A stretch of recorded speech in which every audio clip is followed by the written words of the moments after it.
தர்பூசணி ஸ்டார் பார்த்தீங்கன்னா பழக்கப்பட்டான்னு பார்த்தீங்கன்னா இப்போ சம்பவம் நடந்திருக்கு. கொஞ்ச நாள் முன்னாடி வந்து பார்த்தீங்கன்னா டாக்டர் திவாகர் வந்து குக் வித் கோமாளிஸ் இல்லை அடிச்சிட்டாங்கன்னு பார்த்தீங்கன்னா ஒரு கம்ப்ளைண்ட் பார்த்தீங்கன்னா கொடுத்துருந்தாரு. அண்ட் அது தரமான பதிலடி கொடுக்குற விதமாக பார்த்தீங்கன்னா வாக்கப் அவர்கள் வந்து பதிலடி கொடுத்துருக்காரு. அது என்ன நீங்களே பாருங்கள்.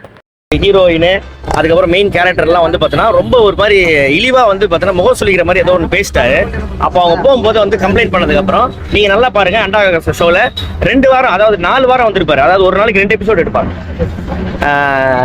நான் தான் அவரை வந்து வேலையை விட்டு தூக்கிட்டேன் அப்படின்னு நினைச்சிருக்காரு. நேற்று நடந்ததுல வந்து என்ன அப்படின்னு பார்த்தோன்னா, இவர்கள் வந்து பார்த்தோன்னா இப்போ இது மாதிரியான விஷயம் பண்றான் அப்படின்னோடனே சில பேர் வந்து கேள்வி கேட்டாங்க. அதனால வந்து பார்த்தோன்னா புகழுக்கு பொறாம வினோத் வந்து ஏற்கனவே வந்து பார்த்தோன்னா எனக்கு என் மேல ஏற்கனவே அவருக்கு வந்து பொறாம வந்து இது அப்படின்ற ஒரு விஷயத்தை வந்து அலிகேஷன் வந்து அவர் வைக்கிறாரு. இது வந்து பார்த்தோன்னா அவருக்கு ஒரு 6 மாசத்துக்கு 3 மாசத்துக்கு ஒரு தடவை வந்து ஏதாவது ஒரு கண்டென்ட் ஒன்று பண்ணணும்.